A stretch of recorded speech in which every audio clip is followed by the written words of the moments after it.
ரஷ்யாவுக்கு உக்ரைன் நடுவில் நடக்கக்கூடிய யுத்தமானது இப்போ ரொம்பவே ஒரு சீரியஸான நிலைமையில் இருந்துட்டு இருக்கு. ஏன்னா ட்ரம்ப் அவர்கள் கொடுத்த டைம் கூடிய சீக்கிரத்தில் ரஷ்யாவுக்கு முடிய போகுது. அதுக்கு நடுவில் முக்கியமான சில அதிகாரிகள் ரஷ்ய அதிபர் விளாடிமிர் புதின் அவர்களை சந்திப்பாருன்னு அமெரிக்கா சார்பில் இருந்து சில அறிவிப்புகள் வந்திருந்தாலும் ரஷ்யா அவங்களோட தாக்குதல் வீரியத்தை ரொம்பவே அதிகப்படுத்தியிருக்காங்க. இதுக்கு உதாரணமாக 3 சம்பவங்கள் நடந்திருக்கு. உக்ரைனோட நார்த் வெஸ்டர்ன் பகுதியில் இருக்கக்கூடிய ஒரு முக்கியமான ஏர்ஃபீல்ட் F-16 வருகைக்காகவே மாற்றி அமைக்கப்பட்ட ஒரு ஏர்ஃபீல்டானது ரஷ்யாவோட கின்சால் மிசைல் ஸ்ட்ரைக்குக்கு இந்த இடத்துல இரையாகி இருக்கு. இன்னொன்று பார்த்தோன்னா பெலாரஸ், ரஷ்யா, உக்ரைன் இந்த பகுதிகளில் ஒரு 11 இடத்துல ரஷ்யாவிலிருந்து உக்ரைனுக்கு உள்ள வரக்கூடிய டனல்ஸ்ன்றது பல இடங்களில் கண்டுபிடிக்கப்பட்டிருக்கு. இதில் 11 இடத்துல பல கிலோமீட்டர்கள் தொலைவுக்கு உள்ள வர அளவுக்கு கண்டுபிடிக்கப்பட்டிருக்கு. மூணாவதாக இருக்கக்கூடியது போக்ரோவஸ்க். ஆல்மோஸ்ட் போக்ரோவஸ்க் பேட்டில்ன்றது இப்போ முடிகிற நிலைமையில் இருக்குது. இதுக்கு உக்ரைனுக்கு ஒரு மிகப்பெரிய லாஸாக இருக்க போகுது. ஸோ இது எல்லாத்த பற்றின செய்திகளை இந்த ஒரு பதிவில் பார்க்க போகிறோம். முக்கியமாக இது ஒரு ஏர்பேஸ் அடித்ததும் இந்த டனல் நெட்வொர்க்ஸ்ன்றதை உக்ரைன் ஃபைன் பண்ணியிருக்கிறதும் ஏதோ ஒரு மேஜரான விஷயத்தை ரஷ்யா உக்ரைனுக்கு பண்ணுறதுக்கு தயாராகிட்டு இருக்காங்கன்றது ரொம்பவே தெளிவாக காட்டுது. ஸோ வாங்க வீடியோக்குள்ள போயிடலாம். நான் உங்களை கைத்தாம் புக்ஷங்கம் டிபி ட்ரெண்டிங்ஸ்.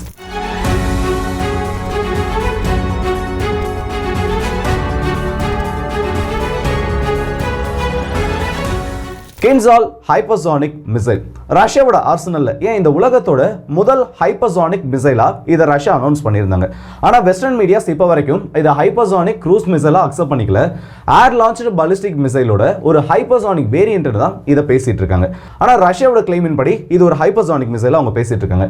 இப்படி இருக்கக்கூடிய இந்த ஏவுகணைகளை உக்ரைனுக்கு எதிராக ரஷ்யாவில் MiG-31 விமானங்கள்ல இருந்து தான் பயன்படுத்த முடியும். ஏன்னா இந்த ஏவுகணையோட சராசரி எடைன்றது 4 டன்களுக்கும் அதிகம்.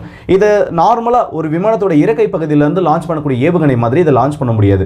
ஸோ இந்த அளவுக்கு ஹெவி வெயிட் இருக்கிறதுனால நேரடியாக அந்த விமானத்தோட வயிற்று பகுதியில் வெளி பகுதியில் இருந்து தான் இதை லான்ச் பண்ண முடியும், டைரக்டாக ஃபியூசலேஜுக்கு கீழே. இப்படி அதிக வேகத்தில் சென்று தாக்கக்கூடிய இந்த ஏவுகணைகள் உக்ரைனுக்கு எதிராக பெரிய பெரிய டார்கெட்ஸை நியூட்ரலைஸ் பண்ணுறதுக்கு பண்ணப்பட்டு இருக்கு. சமீபத்தில் பார்த்தோன்னா இந்த கின்சால் மிசைலோட ஆபரேஷன்ஸ்ன்றது உக்ரைனுக்குள்ள பெருசாக இந்த இடத்துலையும் நடக்கல. ஏன்னா ஆரம்பத்தில் வந்து பேட்ரியாட் ஏர் டிஃபென்ஸ் சிஸ்டம்க்கு எதிராக ரஷ்யா இதை பயன்படுத்த ஆரம்பிச்சாங்க. முக்கியமான சில பங்கர்ஸ் அடிக்கிறதுக்கு, அமினிஷன் டிப்போட்ஸ் அடிக்கிறதுக்கு, உக்ரைனோட கமாண்ட் ஸ்ட்ரக்சர்ஸ் ஸ்ட்ரைக் பண்ணுறதுக்குன்னு சொல்லிட்டு அதிகமாக இந்த மிசைலை ரஷ்யா பயன்படுத்திட்டு இருந்தாங்க. ஆனால் ஒரு ஜனவரி மாதத்துக்கு அப்புறம் கரெக்டாக சொல்லணும்னா பிப்ரவரி மாதம் 13ஆம் தேதியிலிருந்து இருக்கக்கூடிய டேட்டா எடுத்து பார்த்தோன்னா சிங்கிள் டிஜிட்டில் தான் இப்போ வரைக்கும் இன்னைக்கு நடந்திருக்கக்கூடிய சம்பவத்தையும் சேர்த்து சிங்கிள் டிஜிட்டில் மட்டும்தான் இந்த கின்சால் மிசைலோட பயன்பாடுன்றது இருந்திருக்கு. இந்த விமானங்களையும் இந்த ஏவுகணைகள் ஏவக்கூடிய அந்த எண்ணிக்கையும் ரஷ்யா குறைச்சதுக்கு முக்கியமான காரணம் இந்த மிசைலை லான்ச் பண்ண போகிறது உக்ரைனுக்கு முன்கூட்டியே தெரிஞ்சிடும். எப்படின்னு கேட்குறீங்களா? இப்போ நார்மலாக கிரவுண்ட் பேஸ்டு லான்ச்சர்லேருந்து ஒரு மிசைலை நீங்கள் லான்ச் பண்ணுறீங்க, இல்லை மற்ற ஒரு விமானத்திலிருந்து ஒரு மிசைலை லான்ச் பண்ணுறீங்கன்னா அதை உக்ரைனால அந்த அளவுக்கு கெஸ் பண்ண முடியாது. ஆனால் ரஷ்யாவோட இந்த MiG-31 விமானங்கள் ரஷ்யாவில இருந்து கிளம்பி பறக்க ஆரம்பிச்ச அடுத்த சில வினாடிகளிலேயே நாட்டோவோட ரேடார்ஸ்ன்றதும் நாட்டோவோட சேட்டலைட்ஸ்ன்றதும் இந்த விமானம் கிளம்பிருச்சு. இந்த விமானம் கிளம்புதுன்னா 2 முக்கியமான பணிகளுக்காக தான் கிளம்பும். ஒன்று இன்டர்செப்ஷனுக்கு, அப்படி இல்லையா இந்த மிசைலை லான்ச் பண்ணுறதுக்கு. இன்டர்செப்ஷன் பண்ணுறதுக்கு இந்த இடத்துல மோஸ்ட்டாக நாட்டோவுக்கும் ரஷ்யாவுக்கும் நடுவில் டென்ஷன்ஸ் எதுவும் இல்லை. அப்படின்னா அந்த மிசைல்ஸ் தான் லான்ச் பண்ண போறாங்கன்னு சொல்லிட்டு உடனடியாக உக்ரைனோட ஏர் டிஃபென்ஸ் சிஸ்டம்ஸ்ன்றது அலர்ட் பண்ணப்படும். ஒரு பெரிய ஏர் ரைட் அலார்ம்ன்றது கொடுக்கப்பட்டு முக்கியமான சில டார்கெட்ஸை ப்ரொடெக்ட் பண்ணுறதுக்கான அந்த வேலைகளில் இவங்க இறங்கிடுவாங்க. ஸோ இதையும் ரஷ்யா கணக்கில் எடுத்துக்கிட்டு மோஸ்ட்டாக இவங்களோட டார்கெட்ஸை ஸ்ட்ரைக் பண்ணுறதுக்கு இஸ்கேந்தர் மிசைலை மட்டும் தான் பயன்படுத்தியிருந்தாங்க. ஆனால் அப்படி இருக்கப்போ திரும்பவும் இந்த மிசைலை பயன்படுத்தியிருக்காங்கன்னா அந்த டார்கெட்டோட வேல்யூன்றது எந்த அளவுக்கு இருக்குன்றதை தெரிஞ்சுங்க. இந்த தடவை ரஷ்யா ஆஸ் யூஷுவல் ஃபாலோ பண்ணக்கூடிய ஸ்ட்ராட்டஜிலிருந்து கொஞ்சம் ஒரு வித்தியாசமான ஸ்ட்ராட்டஜியை ஃபாலோ பண்ணியிருக்காங்கன்னு சொல்லலாம். ஏன்னா இந்த மிசைலோட மேக்ஸிமம் ரேஞ்சுன்றது 2000 கிலோமீட்டர்களுக்கும் அதிகமாக சொல்லப்படுது. இதை வந்து ரஷ்யா லான்ச் பண்ணுனா உக்ரைனோட ஃப்ரண்ட் லைன்ல இருந்து சில 100 கிலோமீட்டர்கள் தொலைவில் லான்ச் பண்ணுவாங்க. பாம்பர் ஃபிளீட்டோட கவர்ஸ்ல லான்ச் பண்ண மாட்டாங்க, இல்ல ட்ரோன் அட்டாக் நடக்கிறப்ப லான்ச் பண்ண மாட்டாங்க. பல்வேறு டைரக்ஷன்ஸ்ல இருந்து உக்ரைனை ஒரே டைம்ல அட்டாக் பண்ற மாதிரி ஒரு 4-3 லான்ச் பாயிண்ட்ஸ்ன்றது இதுக்கு செட் பண்ணுவாங்க. ஆனா இந்த முறை மற்ற ஏவுகணைகளை ஃபயர் பண்றப்பவே அது கூடவே சேர்த்து அதிகப்படியான டேமேஜ் ஏற்படுற மாதிரி ஒரே டைம்ல இந்த மிசைல் ஸ்ட்ரைக் பண்ற மாதிரி அந்த டைம் கால்குலேஷன்றத பண்ணிருக்காங்க. இஸ்கேந்தர் மிசைல் போயிட்டு ஒரு இடத்த ஃபர்ஸ்ட் ஸ்ட்ரைக் பண்ணுதுன்னா அது எடுக்கக்கூடிய டைம் டியூரேஷனையும் இந்த ஹைப்பர்சானிக் மிசைல் லான்ச் ஆச்சுன்னா அது எந்த அளவுக்கு போயிட்டு ஸ்ட்ரைக் பண்ணுன்னு எடுக்கக்கூடிய அந்த டைம் டியூரேஷனும் கால்குலேட் பண்ணி வெறும் ஒரு சில வினாடிகள் வித்தியாசத்துல இந்த ஏர்பேஸை ஸ்ட்ரைக் பண்ற மாதிரி இந்த ஒரு ஸ்ட்ரைக்கை நடத்தி முடிச்சிருக்காங்க. 160க்கும் அதிகமான ட்ரோன்ஸ் ஓவர் நைட்ல உக்ரைனோட பகுதிகளை தாக்கி இருக்கு. ஆஸ் யூஷுவல் உக்ரைன் ஒரு சொல்லிருக்க ஒரே ஸ்டேட்மெண்ட் தான், ஒரு 10 ட்ரோன்ஸ் இந்த இடத்துல இம்பாக்டை ஏற்படுத்திருச்சு. எங்களோட ஏர்பேஸ்ல சில ட்ரோன்ஸோட டெப்ரிஸ் கீழே விழுந்து ஒரு ஃபயர் ஏற்பட்டிருக்கே தவிர மற்றபடி அதனால எந்த ஒரு மேஜரான பாதிப்பும் இல்லைன்னு சொல்லியிருக்காங்க. ஆனால் மற்ற ஊடகங்கள் பக்கத்தில் இருக்கக்கூடிய போலாந்து ஊடகம் இதை கன்ஃபார்ம் பண்ணியிருக்காங்க. நேற்று நைட்டு உக்ரைனோட முக்கியமான பேஸ் ஸ்டார்டோனோஸ்டிக் பேஸ்னு சொல்லுவாங்க. இது லிவிவ்க்கு பக்கத்தில் இருக்கக்கூடிய ஒன்று. நிறைய ஏரியல் எய்ட் வருது இல்லை, போலாந்துலேருந்து வரக்கூடியது, இல்லை மற்ற நாடுகள்லேருந்து வரக்கூடியது, அதை ரிசீவ் பண்ணுறதுக்காகவும் இந்த F-16 ஆப்ரேட் பண்ணுறதுக்காகவே ஏற்கனவே அவங்க கிட்ட இருந்த 1900 மீட்டர் ரன்வேவை மாடிஃபை பண்ணி 3200 மீட்டர் தொலைவுடைய ஒரு ரன்வேவா ஆல்டர் பண்ணி இதை வச்சிருந்தாங்க. ஸோ இந்த ஆல்ட்ரேஷன் நடக்கிறப்பவே நிறைய பேருக்கு தெரிஞ்சிருச்சு F-16 ஹவுசிங் பண்ணுறதுக்கு இதுதான் ஒரு சூட்டபிள் பேஸாக இருக்க போதுன்னு. ஆனால் இந்த பேஸில் மிசைல் ஸ்ட்ரைக் நடக்கிறது இது முதல் முறை கிடையாது. இதோட சேர்த்து 5 முறை ரஷ்யா இந்த பேஸை தாக்கியிருக்காங்க. ஒவ்வொரு தடவையும் ஹேங்கர்ஸ் அடிச்சு அது அன்ஆபரேஷனலாக போகிறப்போ பல்வேறு விதமான லாஜிஸ்டிக் பிரச்சனையும் அங்கே உக்ரைனோட விமானங்கள் இயங்குறதுக்கு தேவையான அந்த ஃபங்க்ஷன்ஸ்ன்றது இந்த இடத்துல பாதிப்படைஞ்சிருக்கு. ஸோ இந்த ஸ்ட்ரைக்கில் ரஷ்யா எதை நியூட்ரலைஸ் பண்ணிருக்காங்கன்னு தெரியல. ஏர்பேஸ்ன்றது அடிக்கப்பட்டிருக்கு, ஹேங்கர்ஸ்ன்றது 2 டிஸ்ட்ராய் பண்ணப்பட்டிருக்கு. ஸோ அந்த இடத்துல மேபி மிராஜ் விமானங்கள் அழிஞ்சிருக்கலாம், இல்லை F-16 அழிஞ்சிருக்கலாம், இல்லை சுற்றி இருக்கக்கூடிய ஏர் டிஃபென்ஸ் சிஸ்டம் ஏதோ ஒன்று நியூட்ரலைஸ் பண்ணப்பட்டிருக்கிறதுக்கான அந்த வாய்ப்புகளானது இருக்கு. இது கன்ஃபார்ம் பண்ணப்பட்ட தகவலாக வெளியில தெரியல. ஆனால் ஏர்பேஸ் ஸ்ட்ரைக்ன்றது இப்போ ரஷ்யாவால் பண்ணப்பட்டிருக்கு. எப்படி இருந்தாலும் மற்ற டிஃபென்ஸ் சிஸ்டம் எதுவும் அழிக்கப்படாம உக்ரைனோட இந்த ஏர்பேஸ் இந்த இடத்துல டிஸ்ட்ராய் பண்ணப்பட்டிருந்தாமே அவங்களோட டிட்டரன்ஸை இது பாதிக்கும். ஏன்னா மிராஜையும் சரி F-16 சரி தலைநகரை காப்பாற்றுறதுக்காகவும் உள்ள வரக்கூடிய ரஷ்ய ட்ரோன்ஸை நியூட்ரலைஸ் பண்ணுறதுக்காகவும் இப்போ உக்ரைன் அதிகமாக பயன்படுத்திட்டு இருக்காங்க. இரண்டாவது நான் சொன்னது அந்த டனல் நெட்வொர்க்ஸ் தான். இப்போ பெலாரஸ், ரஷ்யா, உக்ரைன் இந்த 3 நாடுகளுமே எல்லையை பகிரக்கூடிய நாடு. ஒரு பக்கம் பார்த்தோன்னா ரஷ்யா உக்ரைன் பார்டர் ஷேர் பண்ணுவாங்க, இன்னொரு பக்கம் பார்த்தோன்னா பெலாரஸ் உக்ரைனும் பார்டர் ஷேர் பண்ணுவாங்க, இன்னொரு பக்கம் பார்த்தோன்னா பெலாரஸும் ரஷ்யாவும் பார்டர் ஷேர் பண்ணுவாங்க. ஆல்ரெடி இந்த யுத்தத்தில் ஏகப்பட்ட உதவிகளை உக்ரைனுக்கு எதிராக ரஷ்யாவுக்கு பெலாரஸ் செஞ்சிருக்காங்க. அங்கிருந்து ஒரு 6000 வீரர்கள் வரைக்கும் இந்த யுத்தத்தோட ஆரம்ப காலகட்டத்தில் பெலாரஸ்ல இருந்து உள்ள கியூவை நோக்கி அனுப்புனாங்க.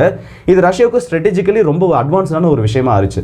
இப்போ திரும்ப என்ன இருக்குன்னா அதுக்கப்புறம் அந்த ஆரம்ப காலத்தில் பண்ண உதவிக்கு அப்புறம் மோஸ்ட்டாக எந்த வீரர்களையும் டேரெக்டாக பெலாரஸ் உள்ள அனுப்பல. ஏன்னா இன்டர்நேஷனல் ப்ரெஷர்ன்றது அதிகமாகிடுச்சு. இப்போது ஒரு 11 இடத்துல 6 கிலோமீட்டர், 8 கிலோமீட்டர், 9 கிலோமீட்டர் வரைக்கும் இருக்கக்கூடிய பைப்லைன் அண்ட் டனல் நெட்வொர்க்ஸை உக்ரைன் இப்போ ஃபைன் பண்ணியிருக்காங்க. இதை ஃபைன் பண்ணது பெரிய விஷயம் கிடையாது. ஏன்னா எல்லா நாட்டிலையும் இது நடக்கக்கூடிய ஒரு பிரச்சனை தானப்பா. நீங்கள் காசா, இஸ்ரேல்லாம் எடுத்து பார்த்தீங்கன்னா அந்த எவ்வளோ டனல் நெட்வொர்க்ஸ் இருக்குன்றது சில பேருக்கு அந்த இடத்துல ஒரு கருத்து மாதிரி வரலாம். இதை நார்மல் டனல்ஸாக ரஷ்யா பில்ட் பண்ணலை. கர்ஸ்கில் ஒரு சம்பவம் நடந்துச்சு. எத்தனை பேருக்கு ஞாபகம் இருக்குன்னு எனக்கு தெரியல. உக்ரைன் வந்து ஒரு 1200 ஸ்கொயர் கிலோமீட்டர் பிடிச்சி வச்சுட்டு அந்த யுத்தத்தோட ஒரு பாதி கட்டத்தில் ஆகஸ்ட் மாதம் தொடங்கினது டிசம்பர் மாதத்துக்கிட்ட நினைக்கிறேன் ரஷ்யாவோட கவுண்டர் அஃபென்சிவ் ஸ்டார்ட் ஆகிறப்போ ரொம்ப நம்பிக்கையாக இருந்தாங்க. கண்டிப்பாக வந்து இந்த நெட்வொர்க்ஸ் எல்லாம் ரஷ்யாவில் உடைக்க முடியாது, அப்படியே உடைச்சாலும் சின்ன சின்ன ரீக்ரூப்பிங் யூனிட்ஸாக வருவாங்களே தவிர இந்த கர்ஸ்கில் வச்சு ரஷ்யாவுக்கு நம்ம ஹெவியஸ்ட் டேமேஜ் கொடுத்துடலான்ற ஒரு கணக்கில் இருந்தாங்க. ஆனால் கீழே இருக்கக்கூடிய கேஸ் பைப்லைன்ஸை ரஷ்யா பயன்படுத்த ஆரம்பிச்சாங்க. அங்கே இருக்கக்கூடிய மொத்த கேஸையும் கட் ஆஃப் பண்ணிட்டு உள்ளே இருக்கக்கூடிய அந்த டாக்ஸிக் கேஸ் எல்லாம் பம்ப் பண்ணி வெளியில் எடுத்துட்டு அதன் மூலயமா உள்ள நுழைஞ்சு ஃப்ரண்ட் லைனே இங்கே நின்றுட்டு இருக்காங்க. உக்ரைனோட ஃப்ரண்ட் லைன் இது கர்ஸ்குள்ளே இருந்துட்டு இருக்கு. இந்த பக்கம் ரஷ்யா, இந்த பக்கம் உக்ரைனோட வீரர்கள் நின்றுட்டு இருக்காங்க. பைப்லைன் ஆனது கீழே இருக்கு, இது உக்ரைனுக்கு தெரியாது. ஸோ இந்த இடத்துல அந்த பைப்லைனுக்குள்ள நுழைஞ்சு கீழே அண்டர் கிரவுண்ட்லேயே வந்து இவங்க எதிர்பார்க்காத டைம்ல பின்னாடி இருந்து உக்ரைன் அடிக்க ஆரம்பிச்சாங்க. இதுல ஒரு நாள்ல மட்டும் ஒரு 180 ஸ்கொயர் கிலோமீட்டருக்கும் அதிகமாக, அதாவது ஒரு நைட்டில் லிட்டரலி பார்த்தோன்னா உக்ரைனோட ஒரு பெரிய ஃபார்ட்ரஸை ரஷ்யாக்குள்ள அவங்க மேக் பண்ணி வச்சிருந்த அந்த டிஃபென்ஸை ரஷ்யா ஒரே நைட்டில் உடைச்சாங்க. அதே மாதிரி ஒரு ஸ்ட்ராட்டஜியை இந்த இடத்துல வெல் கனெக்டட் பைப் ஸ்ட்ரக்சர்ஸோட உள்ள மூவ் பண்ணுறதுக்கு தேவையான அந்த பைப் ட்ராலிஸ்னு சொல்லுவாங்க. நம்ம வந்து தரையில் ஓட்டுற மாதிரி அந்த பைப் லைனுக்குள்ளே ட்ராவல் பண்ணுறதுக்கும் அந்த பைப் லைனுக்குள்ளே தேவைப்படக்கூடிய அம்யூனிஷன்ஸ், காயமடைஞ்ச சோல்ஜர்ஸை கொண்டு வரதுக்கான அந்த ட்ராலிஸ் எல்லாத்தையுமே உள்ள ரஷ்யா செட் பண்ணி வச்சிருந்திருக்காங்க. இது எந்த அளவுக்கு உள்ள போயிட்டு இருக்கு, ரஷ்யாவோட பகுதிகளுக்குள்ள எந்த பக்கம் போயிட்டு இருக்குன்றதே இவங்களால இன்னும் கனெக்ட் பண்ண முடியல. ஏன்னா இது எல்லாமே உக்ரைனோட எல்லைக்குள்ளே இருக்கு. சில தூரம் கேப் விட்டு அந்த டனல் ஆனது க்ளோஸ் பண்ணப்பட்டு அந்த பக்கம் ரஷ்யாவோட எல்லைக்குள்ள போற மாதிரி இருக்குன்றதை சொல்லியிருக்காங்க. இதை உக்ரைன் இப்போ கண்டுபிடிச்சிருக்கிறது ரொம்ப பெரிய ஒரு விஷயம். ஏன்னா இதை உக்ரைன் இப்போ கெஸ் பண்ணாம விட்டுருந்தாங்க. இப்போ கெஸ் பண்ணதே வந்து எந்த அளவுக்கு பிரச்சனையில் போய் முடிய போகுதுன்னு தெரியல. திடீர்னு ஒரு அஃபென்சிவ்ன்றது ஆரம்பிச்சதுன்னா கார்கிவ்ல இருந்து பெலாரஸ் ஓட்டி இருக்கக்கூடிய அத்தனை பகுதிகளையும் ரஷ்யாவால் அவங்களோட ஃப்ரண்ட் லைனை விரிவுபடுத்த முடியும். ஏற்கனவே திணறிட்டு இருக்க உக்ரைன் இதை தடுக்கிறதுக்கு ரொம்ப கஷ்டப்பட வேண்டிய ஒரு நிலைமைக்கு தள்ளப்படுவாங்க. இதை இப்போ இவங்க கண்டுபிடிச்சதுனால மட்டும் இவங்க சேஃப் ஜோன்ல கிடையாது. 11 டனல்ஸ் தான் கண்டுபிடிச்சிருக்காங்க.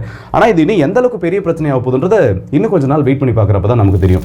அண்ட் லாஸ்ட்டாக நான் சொல்ல வந்த ஒரு விஷயம், முக்கியமாக இந்த ஹைப்பர்சோனிக் மிசைல் ஸ்ட்ரைக்கை பண்ணுறதுக்கு முன்னாடி ஏன் சம்மந்தமே இல்லாமல் பண்ணாங்கன்ற ஒரு கேள்வி வந்திருக்கும். நான் ஃபஸ்ட்டே சொல்லணும்னு நினச்சேன். சரி ஓகே, லாஸ்ட்டாக சொன்னால் கரெக்டாக இருக்குன்ற மாதிரி விட்டுட்டேன். மெயினாக போக்ரோவஸ்க் பேட்டில்ன்றது ரொம்ப தீவிரமடைய ஆரம்பிச்சிருச்சு.